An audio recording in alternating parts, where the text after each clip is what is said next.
All right, good evening. Hopefully you're having a great week, here in Texas it is still cold. See? Yes, we are cold. Everybody's cold. Everybody's complaining about the cold. And those in the north are making fun of us, but you just got to remember we are not prepared for these things. We don't know how to drive in it. We don't know what to do with it. And our plants are dying. I tried to cover the hibiscus outside, but I don't know if they're going to survive. No, they look pretty sad. They were pretty sad. So, yeah. I don't know. So there's that. And then we're supposed to get another freeze this weekend, just in time for the weekend. No fishing. We're going to have, just in time for the weekend, another freeze. Mm-hmm. Hard freeze. So I don't know what's going on. They say these things are not normal. They say, oh, no, it doesn't do that around here. But our experience so far is that it froze last year too. Yeah. On Christmas Day. On Christmas. Busted our pipes. Yep, our pipes burst. Yeah, that was nice and fun. You can see she's all bundled up here. Mm-hmm.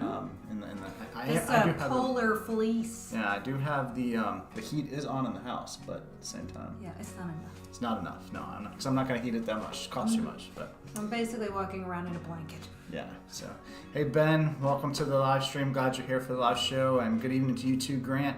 Whiskey and Coke o'clock. Yeah, it's about that time, isn't it? And good evening, Grant, to you as well. But anyway, hope you're having a great week. We released a new video this week on our 3-year boat review. So check that out if you haven't checked that out yet, where we go through the things that we liked about the boat, things we didn't like about the boat, things we thought that could be improved, and just a little follow-up there video on that. And then we've got a couple of shorts coming out as well, so you can check those out. We're doing the news and stuff. So let's get into it. We've got some things to talk about, some things I thought were interesting, some things that I don't know what you think about it, and I really do want to hear. If you have any experience with this, please let me know, because this is something that I was very interested in when I saw this come out. And so let me go ahead and bring this up. Personal watercraft fishing. Now, for me, jet skis are always kind of like that thing you don't like. When I see a jet ski, I'm usually not happy. Yeah. And so like the jet skis are out and it's like, oh man, there's jet skis. Yeah. But now they're putting jet skis into fishing. And they're making specifically for that. Yeah, they have rod holders and stuff. Yeah, these things are pretty tricked out. I think the difference is it's not just a jet ski. There's a back compartment where you can stand. Yeah, these are otherwise it'd be fairly dangerous. Have you ever tried to get back on a jet ski after falling in the water? It is not easy. And you're wearing a life vest, all this. It is not easy. I mean, it is not for the faint of heart, I tell you that. So, in any case, it says, with an intimate connection to the water and an ever-increasing focus on true fishing amenities, PWCs, personal watercraft, have become a viable choice for inland, coastal, and even offshore.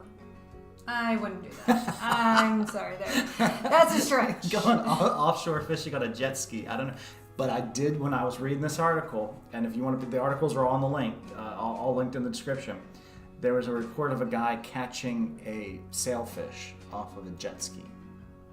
And they've done it off of kayaks, so. But the sailfish would just drag him around. I don't know. But anyway, it says thanks to going for a ride. Yeah, thanks to affordable pricing and overall ease of use, personal watercraft has always been made an intriguing option for fishing. However, recently, outfitting a craft with basic fishing necessities like rod holders and things like that required owners turn into aftermarket in many cases. A new school of fish-friendly craft is changing the game. Stable platforms, they go so far as to carry live wells, fishing seats. Live wells? Yeah, so. Well, Ben says he would get one. Yeah? Yeah.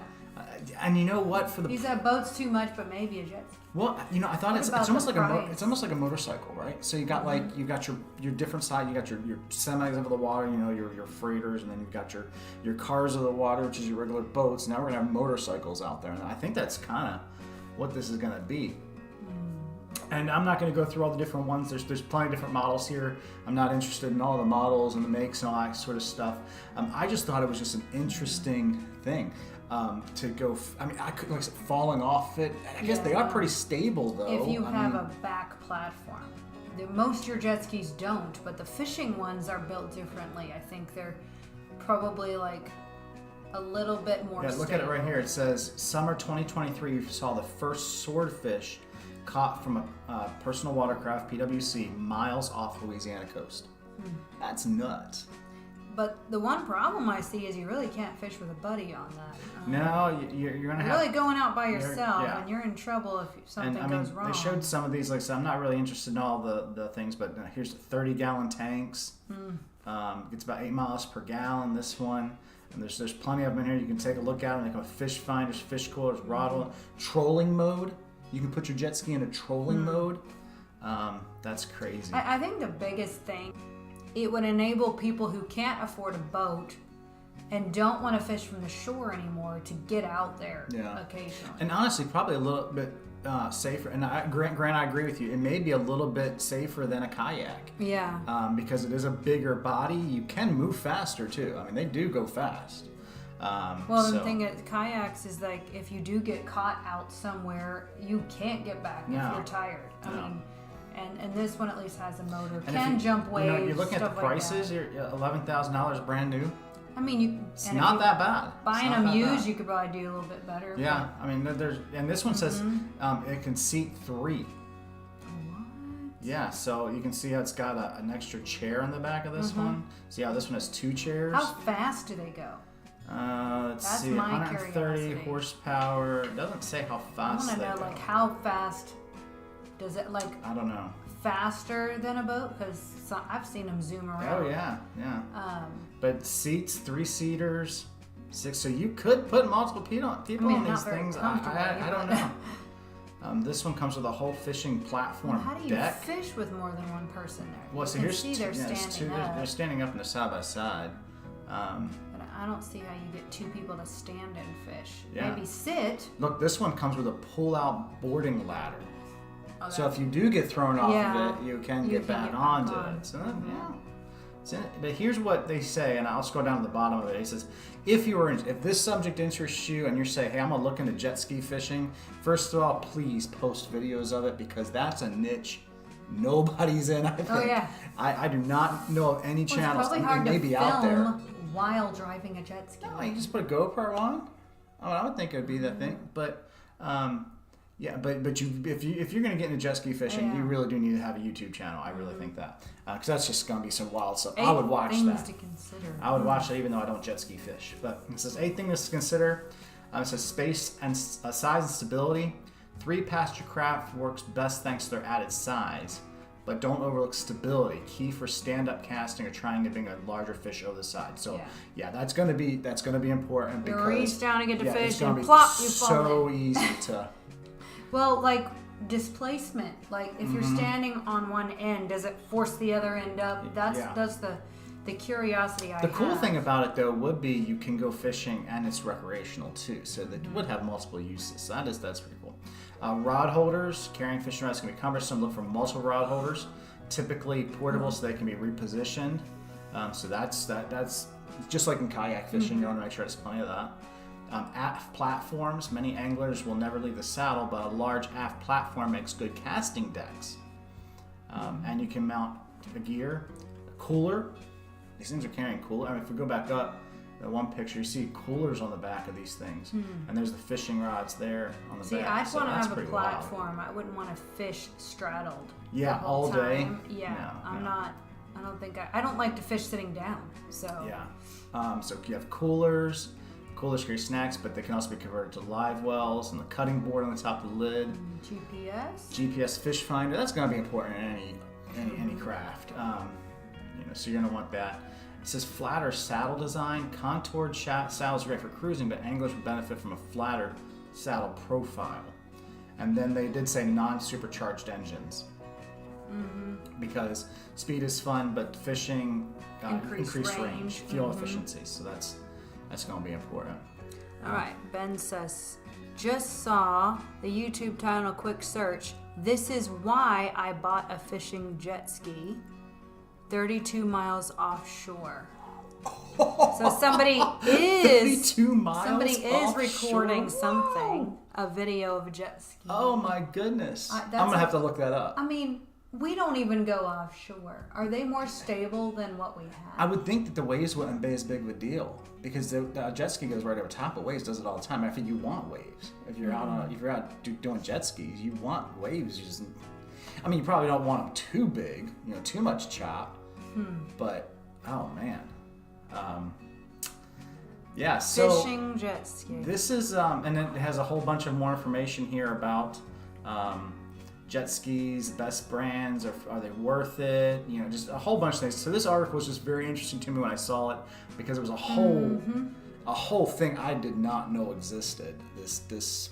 Well, what is that one guy we watched for a little while who basically had a paddleboard and it's Thresher. He put an engine on it. Yeah, Thresher is like a stand-up paddleboard. Yeah, it's a stand-up paddleboard. That's all he has, and he would get out to different places. Yeah, he'd take it out to the rigs. Crazy. So yeah, but anyway, so if you find this interesting, if you have any experience with it, or if you're thinking about it, you can check out this article here in boatingmag.com. This is going to be something that we're going to see. I'm looking forward to seeing it out there because I think it's a very good, especially for the single guy. If you have a buddy and you both get them, you can have fun with that. But you can also, you think about this. I mean, this is what I was thinking about it. If you had a buddy and you're both out there on these things and one of you gets into fish, you don't have to be right there with him. And you can call him up and be like, hey, I'm on him. And he can fly over to where you are and you can double your I guess your chances because you're not in the same boat. You're able to split off but then link back up. So well, if you're offshore especially. Yeah, I mean that's just crazy. So yeah, he says sounds enticing. You could probably get a good deal on a pair of them. Yeah. He's trying to tell us. Oh, trying to get us into that. Yeah. Yeah. I don't know. I have been considering a bigger boat. I don't know if PWC would be the way to go for us. I'm not as adventurous. Thresher, Coupe, he is a little crazy. This would be right up his alley. I could see him going 32 miles offshore. Yeah, he'd buy this before he'd buy a boat. So they have offshore capabilities. They've got freshwater. So got traveling fools saying hi. Hey, traveling fools. Hope you guys are doing well. Hope you and your wife are doing good. But have you ever seen videos of somebody trying to back up a jet ski on the boat ramp? Yeah. Oh my gosh. They just. But you can just get out and pick it up and move it over. You just get out, pick it up, and move it over. That's because you've seen them do that. Oh yeah. Sometimes they get so bad they walk behind and they pick it up and move the trailer because they're like, I cannot do this. All right, we'll get into our second one here. Surprising trends in global fishing industries. This I thought was interesting. Just from I kind of a little bit of a nerd and I like statistics. I'm a little analytical. My degree was in psychology, but not to tell me your problem. Psychology was analytical, experimental psychology. So I always find these sort of things interesting. And this was a study that was done about fishing since the 90s. And so we check this out. I'll go over it with and just talk a little bit about it. In this one, it says that the new study entitled Diminishing Returns in Labor in the Global Marine Food System, so you know it's an academic because the title makes no sense, but it says was recently published in Nature Sustainability, and it uncovered significant challenges concerning labor in food marine production systems. It said, led by researchers from the University of Bergen, an international team, the study began offering insights into global changes in the number of fishers from 1950 to 2015. I'll skip a little bit of it, but here's what it came down to, and I'll kind of parse this for you here in a second. Okay. The study revealed an unexpected trend. Despite great technological advancements, the global number of fishers has continued to rise. Basically, if I'm kind of going through this, the basic idea is this: fishing is going up. More people are getting into fishing. Okay? So we're seeing this all across. It doesn't matter technology. And they're saying the reason why that's important is because the food access is still out there. So you're going out there, you got good food access. What do you need to go fishing for? Yeah, recreation. So people are still doing it. So, or maybe they're not staying out there long enough because they're not hungry. So they're like, I'm done. But so they're not catching anything. Here's the interesting part. It says, unfortunately, the trend has resulted in a decrease in catch per fisher. So, basically, more people are fishing, but they're catching less. So that means there's a lot of sucky fishermen out there. Maybe there's just more people that don't know what they're doing. Yeah. Or what if you're counting the people who are only out there an hour and they don't get instant gratification and they leave? Yeah. We're also going this generation that's on their phones and devices and video games, and so when they get out there, they're like there for an hour and they're like, hey, I'm done. I didn't catch anything. Yeah. And so instead of saying, well, why didn't I catch anything? They don't really have to do that. They're not hungry. Well, and they have food. Well, from their perspective in the article, their concern was that there's less fish out there to catch. That they're not as prevalent. That there's been too much overfishing. That was where this article went. I don't know. What do you guys think? You think? I think there's less people that know what they're doing. You would think, though, because they tell me that YouTube is ruining fishing because we're giving away all the spots and techniques and all that kind of stuff. So they tell me that. There's definitely more technology out there to do things. That was another thing it talked about, was that there's more technology out there. Advances in technology, so it should be that we should see increases in the rate of catch, but we're seeing a decrease. Well, in the rate of are catch. they counting captains? They know what they're doing. It's a global study. It says it's the decline in productivity of labor unit in the fishing sector, specifically fish per fisher, could have extensive consequences on food production efficiency, marine ecosystems, and fishing communities. But people, don't we have more regulations now than we did in the 90s? But if you've ever talked to older people that have been in fishing for a long time, they will always tell you fishing used to be different. They will say, no. We used to go down and we just load up on it. It was just so easy. And so I'm wondering if that's not part of it. That that there is a difference. We don't see it because we don't have the perspective, but maybe there is. I don't know. What do you guys think of the chat? Did you fish in the 90s? Yeah, I did. Okay. So when I fished in the 90s, I would have been a little girl. But my dad would take us down to the pier and we would go at night. And I'm telling you that we only went to Padre Island once a year. But every time we went fishing on that pier at night, we never skunked. We would load up on sand trout. Now it's just sand trout. But still, it's like every bite. They were everywhere. And it was every year in the 90s. We would go every year. No matter what, we would fill our cooler. So there may be something to that. And of course, we don't know what we're doing. At that time, we only fished once a year, pretty much. Yeah. We would drop it down and bam, it's like they would jump on the hook. Yeah. So I don't know. Let's see what's going on in the chat there. I don't know. So first he says about the jet ski fishing that we have to keep in mind that lakes don't allow most jet skis. Yeah, that's true. Look, so if you're a freshwater fisherman, but I think they're gearing more into offshore. Yeah. When you're talking about inshore, but yeah, you do have to pay attention to local regulations. Yeah. Don't go out and buy something you can't. But there are some lakes that don't allow gas engines, so you gotta be aware of that. All right. Ben says, in my teens, I could catch and keep up to 100 trout in 3 weeks.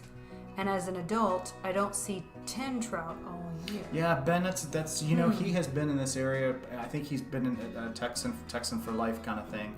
And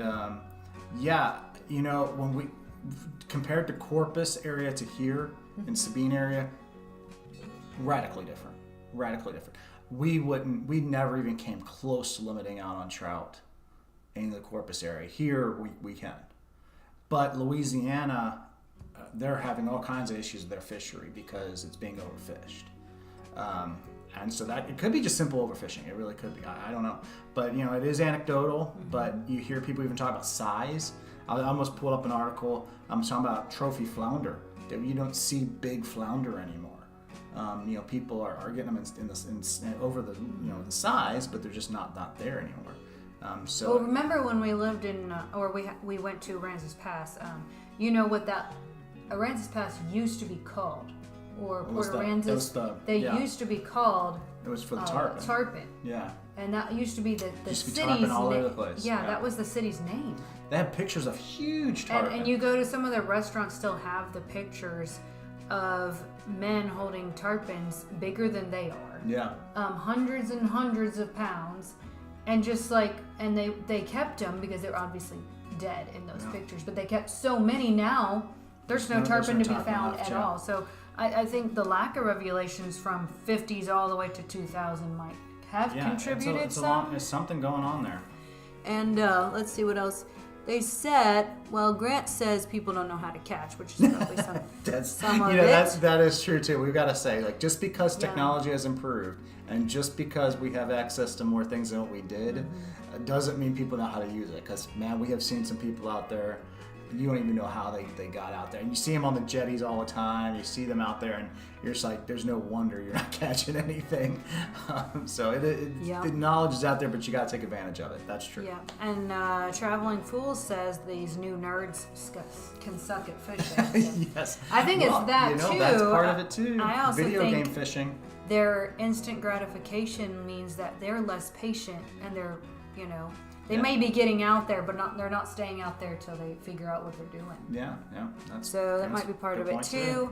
Ben says the study doesn't account for increased regulation that lowers catch limit and increases size limits. Ben, that is one of the other things that I was thinking when I was reading through the data on this. I don't want to bore you guys with all the data. You can look up the link to the article is in the description as they all are. But with this one, if you pour through the data, it does not talk about the fact that regulations have lowered how many you can keep.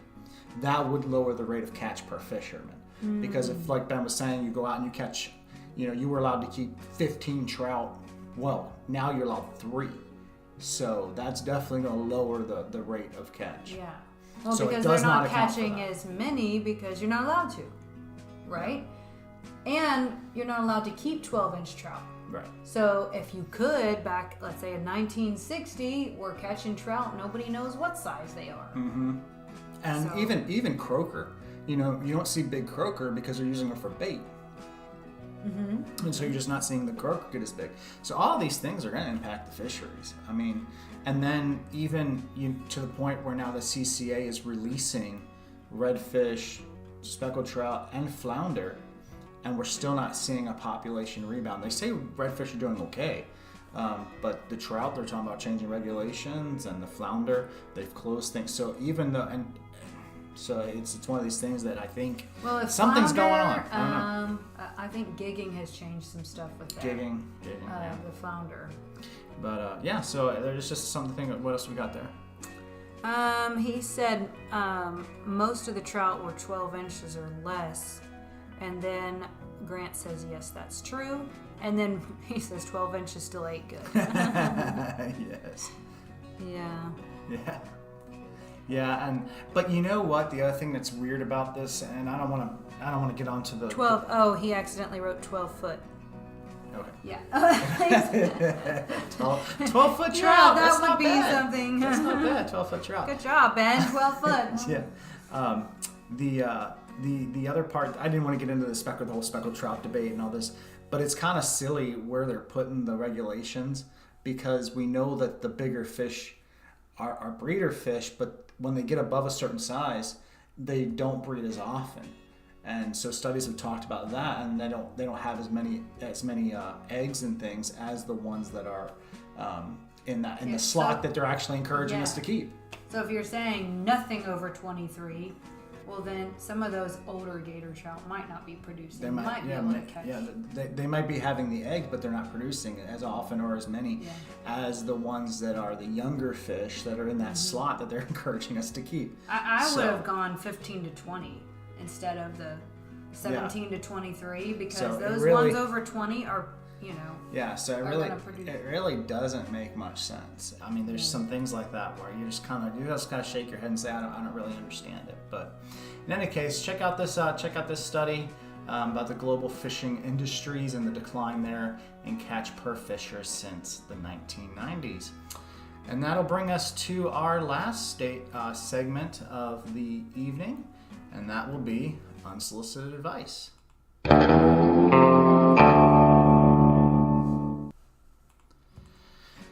All right, unsolicited advice. We go onto Reddit and we try to find questions that Redditors have and try and do our best to answer them.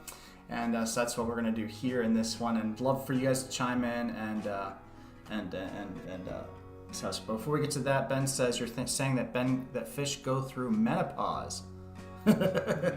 Maybe. I don't know. I'm not getting into that. I don't know. We just know they I don't produce know. less eggs. I just read the study, so I'm not calling any fish out. I don't know if they get cold, hot flashes or anything like that. I have no idea if trout are going through that. I don't know. But anyway, here's the question that comes off of Reddit. It says using weighted hooks versus bullet weights. So I have some weighted hooks, and I was wondering, can they be substituted for adding weights, specifically on a plastic worm grub? So he's talking about, I would assume this is freshwater fishing. I realize it depends on the depth that I'm trying to reach and how quickly, but in general, is it feasible? So there's the question there. And I did, for those of you that maybe you're not, maybe not all that familiar with it, there's different weighted hooks that are out there. You have, regular jig heads. These are jig heads I use. I like these. These are heavy ones. These are a quarter of an ounce. Normally I use pretty light ones. And then you have the twist lock for we've got a little bit of a weight. But I think what the question the person was asking is about these type of I don't know if you can see that too. There we go. These type of weights that have the hook on them for. What I would say is this: can you use weighted hooks as a substitution for bullet weights? It's not can you do it or can't do it. It's about the action. The action's going to be you're smiling. Something's making you laugh over there. I'm sorry. Is the chat going crazy? She's watching the chat. I'm over here talking. So I'm sorry. He wrote pescapaz. Pescapaz.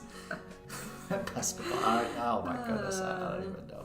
Because you know the Spanish word for fish. Yes, I am aware of the Spanish word for fish. Okay, sorry, I thought it was funny. Oh my goodness. But yeah, maybe they do so. Maybe they are like chickens. I don't know. It was distracting. It was distracting. Okay. I know you were trying to tell people. Anyway, what I was trying to say is it's not necessarily can you use weighted hooks versus bullet weights. You shouldn't think of it that way. And that was what I was going to do to help this person with that. It's about the action. So if you're using the bullet weight, the line has the ability to come out, and you can float it behind. You can use it like a Carolina rig, and that's going to create a bouncing action along, which creates a different motion with the worm. With the worm, or with whatever lure you're using. Whereas, and then the twist lock. These allow you to do weedless presentations. Yeah, I was gonna say I like using that if there's a lot of stuff to hang up on. Yeah. But this sort of thing is not. I mean, it can be weedless, but you are going to catch some weed on the on the bottom there, but it does work.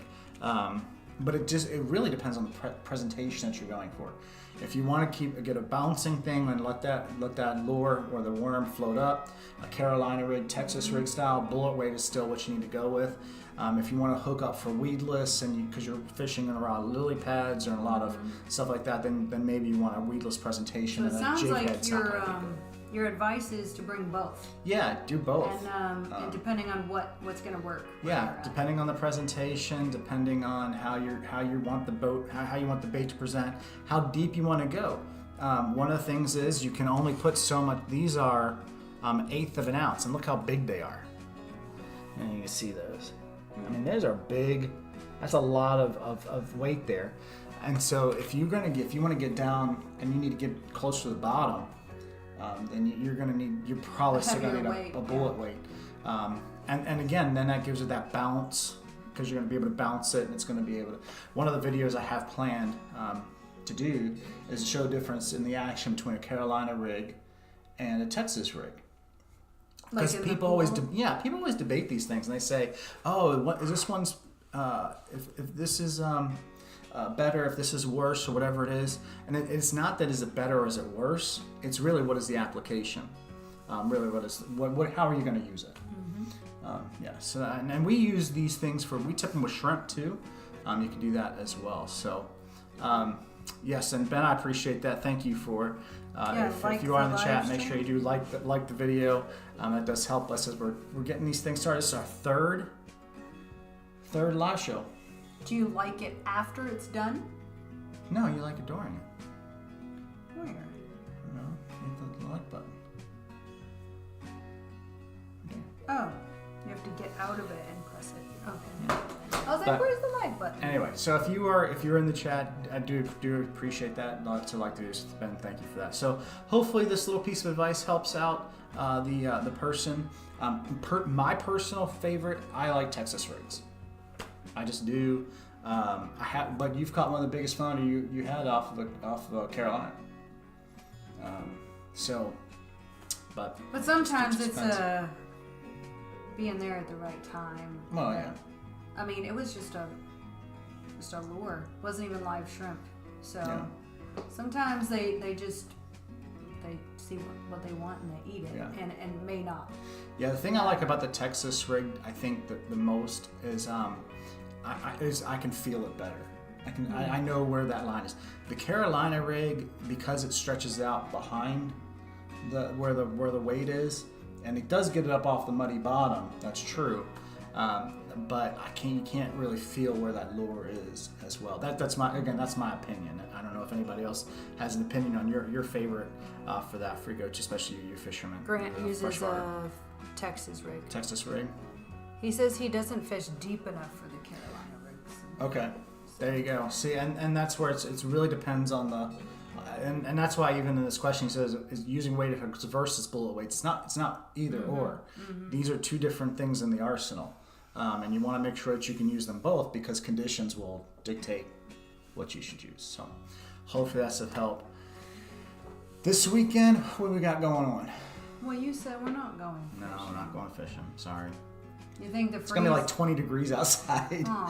It's gonna be too cold for me. I gotta wait.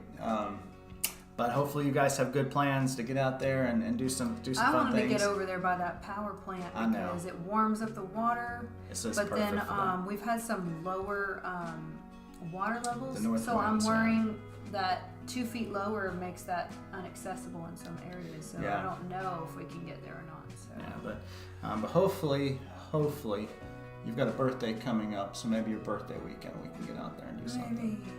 We'll see.